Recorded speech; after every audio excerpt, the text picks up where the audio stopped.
दुलाराय बाथौ गौथुमनि लाइमोन आरो माइनाव आफादनि 8थि सावरायमेल बे जथाय सावरायमेलखौ खुंफुंनानै होनाय सेरगाव जिल्ला दुलाराय बाथौ गौथुमनि सिङाव जानाय जोंनि खाग्राबारि फिसा बाथौ गौथुमनि दिनैनि बे साननैनि हाबाफारिजों खुंफुंजानो लानाय आरो दुलाराय बाथौ गौथुम लाइमोन आफादनि आफादगिरि नेहाथारि माइनाव आफादनि आफादगिरि नेहाथारि जिल्लाफोरनिफ्राय सफैनो हानाय बिबानगिरि नोंथांमोन मिरुनि दौरियासारि नोंथांमोन आरो दुलाराय बाथौ गौथुमनि आखान्थि आफादगिरिजों लाफानानै मिरुनि बिबानगिरि नोंथांमोन दिनैनि बे गोजोन मोनाबिलि समाव सुबुं गोजोन खौसेथिनि थाखाय मोनाबिलि समाव आलारि बाथि फोजोंनाय हाबाफारियाव दिनै आलासि महरै हांख्रायनाय लेखा बाहागो लाफैनो हादों आरो दिनैनि बे मोनाबिलि समाव बयनिबो गोथार गोसो खौसेनि गोसो निमाहानि गोसो अननायनि गोसोजों जों दिनै मुलुगाव थानाय गासै सुबुं माहारियानो दिनै बोराइ बाथौनि अननायाव दिनै गोथार थानसालिनि गेजेरजों जोङो आलो गोजोनै आरज खालामनाय आरो दिनैनि बेसेबांबा लाइमोन आरो माइनावनि गेजेराव गोजोन आरो खौसेथिनि गेजेरजों धोरोमखौ गेवलांसार खालामनो थाखाय जाबायदिहाय खामानि मावलांदों आरो बे दिनै मोनसे फोरमान होबाय जिल्लाफोरनिफ्राय 20 जिल्लानि बांसिन बेहाय बाहागो लाफैनो हादों बिथांमोना बेसेबांबा गोजाननिफ्राय फैनानै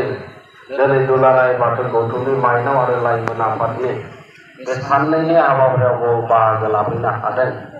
आरो बेखौ मोजाङै मोजां खुंफुंनानै हरनो हानाय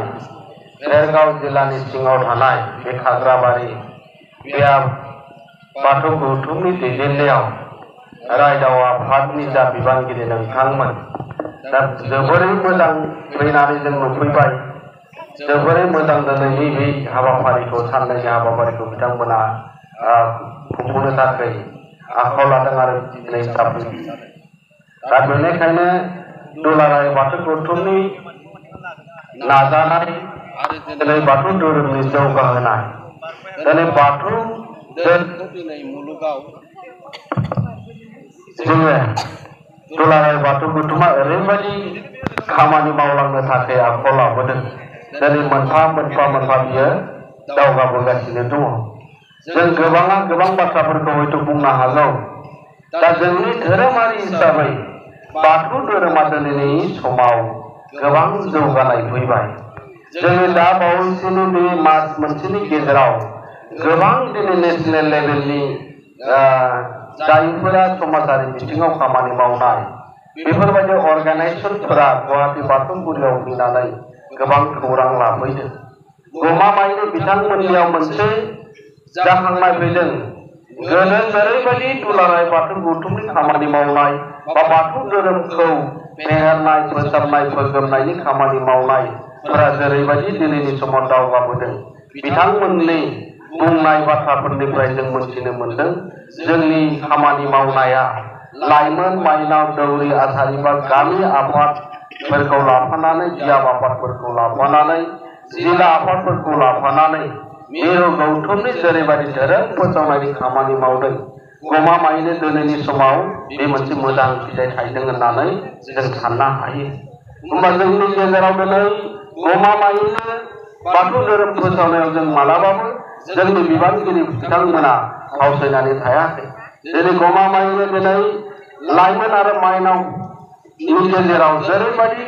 धोरोम सांग्रांथि लाबोनो थाखाय गोबां हाबाफारि लादों बे हाबाफारि लानायफोरखौ दुलाराय बाथौ गौथुमजों जथाय सावरायनायनि गेजेरजों बेफोर हाबाफारिखौ दिनै लानानै दिनै गामि हालामाव थानाय दिनै जायफोर मोनथियै बाथौ सिबियारिफोरनि गेजेराव दिनै खौरांफोरखौ दैथायहरनो हादों। मोजां खौराङा बेनोदि दिनैनि मोनाबिलिनि समाव गोजोन आलारि बाथि सावनायाव मोनसे बाथ्राफोरखौ आङो फोरमायलांनो सानदों। बेनो जाहैबाय जोङो दिनै सेन्सासखौ जों दिनै मोनसे गोदान मोनसे पर्टेल एपनि गेजेरजों डिजिटेल एपनि गेजेरजों जोङो बेखौ सेन्सासखौ खालामनो दिनै मैया दिनै मानव गेदेर आफादगिरि आरो दुलाराय बाथौ गौथुमनि बिबानगिरि बिथांमोन थानानै जों बेखौ गोरोबथा खालामनाय जायो। बे साननैसोनि गेजेरावनो जोङो बेखौ लाइमोन आरो माइनाव आरो जोंनि बिबानगिरिफोरनि गेजेराव जों गुवाहाटियाव थानाय फ्राय बाथौफुरियावनो बेखौ ट्रेनिं होनाय जागोन 5 बांसिन आरो बेखौ जोङो 3 दाननिफ्राय लानानै 6 दाननि गेजेराव फोजोबनायनि हाबाफारि लानो थाखाय थिरांथा खालामनाय जागोन। दा बे गोजोनथाव बाथ्राया बेनो जोङो बेखौ जोङो एन्ड्रइड मबाइलनि गेजेरजोंबो बे सेन्सासखौ खालामनो हागोन। दा जोङो सिगाङाव सानदोंमोन लेपटप गासैबो लेपटपनि गेजेरजों जागोन होननानै सानदोंमोन। जों मैया फाइनाल खालामनो हादों मबाइल फननि गेजेरजोंबो बेखौ हानाय जासिगोन। आरो मोनसे गोजोनथाव खौराङा बेनोदि सिजौआ मोनसे जिआइटेक जानो थांगासिनो दङ आरो बेनि एप्लिकेसन बेयो फाइनाल जानानै दिनै 16 तारिखआव बियो एप्लाइ जागोन। दा बेनि गासै खामानिफोरा दिनै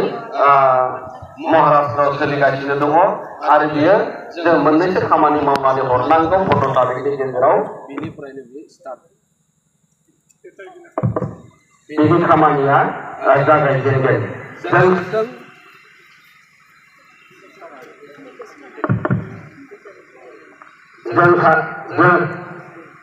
जों सानदों बेखौ गोथार बाथौ साननि सिगांसिम लाबोनो हायोब्ला मोजां जागोन। 6टा एप्लिकेसन दङ। बे 6टानि गेजेराव सिजौखौ लाबोग्रोनो थाखाय नाजागासिनो दङ। मानो होनोब्ला दिनै सिजौखौ बिराद गोनांथि जानानै फैदों आरो बेनिखायनो जोङो फ्राय 1.5 बोसोर नांगौ मोनसे जिआइटेक जानो थाखाय बेनि फर्मेलिटिया फ्राय 1.5 बोसोर नांगौ जायो। दा बेनिखायनो बेखौ नाजानायनि गेजेराव माखासे फर्मेलिटिफोरखौ एडभान्स खालामनो थाखाय बिथां अकिल गणेश हेंमेरि बिथाङा नाजागासिनो दङ आरो बेखौ जोंनो 1 दाननि गेजेरावनो हयथ' जोंनि गेजेराव जोंनि गामि बा जिल्ला बेफोरबायदि जायगाफोराव नायगिदिंनो फैगोन। दा गमामायैनो जों दिनैनि समाव जायफोरा दिनै दुलाराय बाथौ गौथुमनि बिबानगिरि लानानै खामानि मावदों लाइमोन माइनाव गामि आफाद बियाब आफाद जिल्ला आफाद जों दिनैनि समाव साफाल गोनां होननानै बुंनांगोन। मानो होनबा दिनैनि समाव जों बाथौ धोरोमखौ मुलुगनां खालामनो थाखाय जों बयबो गोसो गोथारै आरो गोसो होसारनानै खामानि मावनो फैदों। नों दा नागार आं दा नागार खौसेयैनो जों आवगायनो फैदों। जोङो जोंनि धोरोमखौ बाथौ धोरोमखौ मुलुगनां खालामनो थाखाय जों खामानि मावनांगोन। दा बेनिखायनो दिनैनि बेफोरबायदि खामानिफोरा दिनै जाफुंसार महर मोननायनि लामायाव आं मोनसे दिनैनि गेजेराव फोसावनो सानदों। दिनै दुलाराय बाथौ गौथुमनि खामानि मावलायनाय नङा। दिनै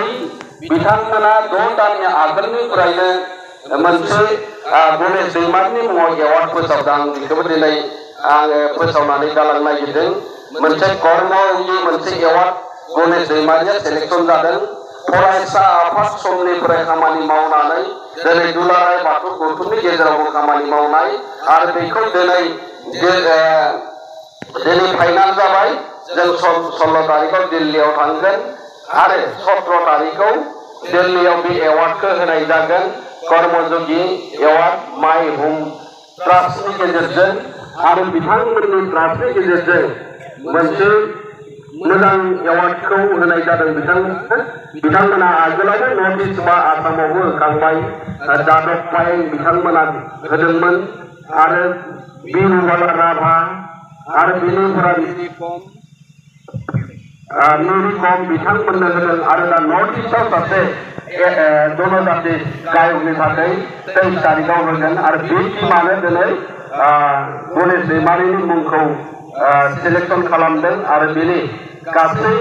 जिखोना एवार्डखौ होनो थाखाय बिथांमोना प्रसेस खालामनाय बियो दिनैनि मोगथां महर मोनबाय आरो फाइनाल खालामनानै दिनै डिक्लेयार खालामदों बिथांमोना दिनै जोङो 16 तारिखआव थांगोन आरो बे हाबाफारिया 17 तारिखआव दिल्लीयाव जागोन बेखोना मेसेजखौ होबाय जोङो गमामायैनो जों समाजनि खामानि मावोब्ला जों माबा मोनसे नङा माबा मोनसे जोङो दिनै जोंनि गेजेरावल' नङा बेफोरबो दिनै बाथौ धोरोमखौ लांफानानै जोंनि समाजखौ दैदेनलांनो हानाय आरो दिनै महाराष्ट्र बा बम्बेनि बेफोरबायदि टीमफोरा दिनै नर्थ इस्ट आरो अल इन्डियानि गेजेराव बिथांमोना नायगिदिंना बिजिरै बिजिरै बिथांमोना बोसोराव मोनफा मोनफा बे एवार्डखौ होनाय जायो दा बेनिखायनो आं बयखौबो खावलायदों समाजनि खामानि मावलांनो थाखाय बाथौ धोरोमनि खामानि मावलांनो थाखाय जोङो सोरखौबा नायबाय थानांगौ नेबाय थानांगौ गैया जों ओंखारनानै फैनांगोन आरो बिनि फिथाइफोरा लासै लासै नोंनि मावलांनाय फिथाइफोरा उनावसो जों मोनगोन दा बेनिखायनो बयखौबो खावलायदों दिनैनि बे गोजोन मोनाबिलि समाव गोजोन आरो खौसेथिनि थाखाय जा आलारि फोजोंनाय हाबाफारिखौ दिनै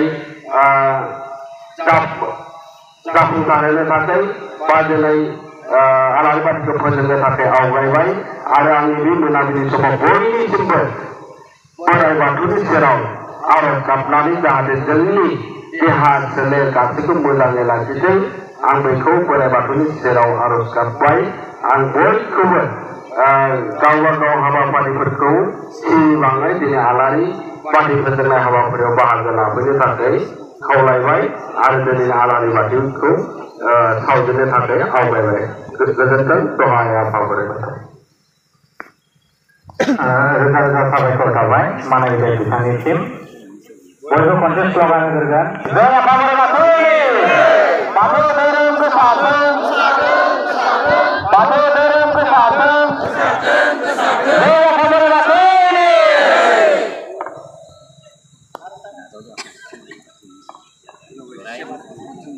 आरजखौ जागायनो थाखाय खावलायनाय जाबाय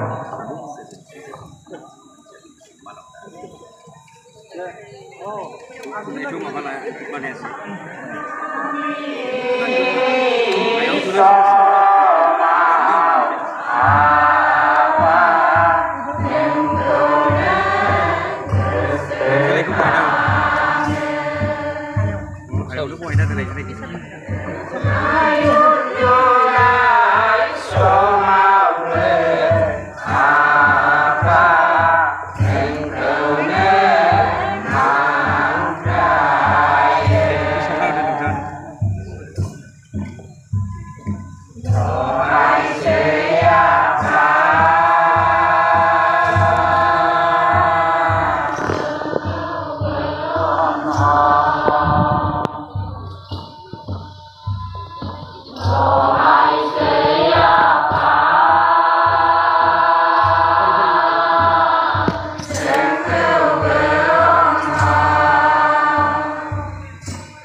Yeah.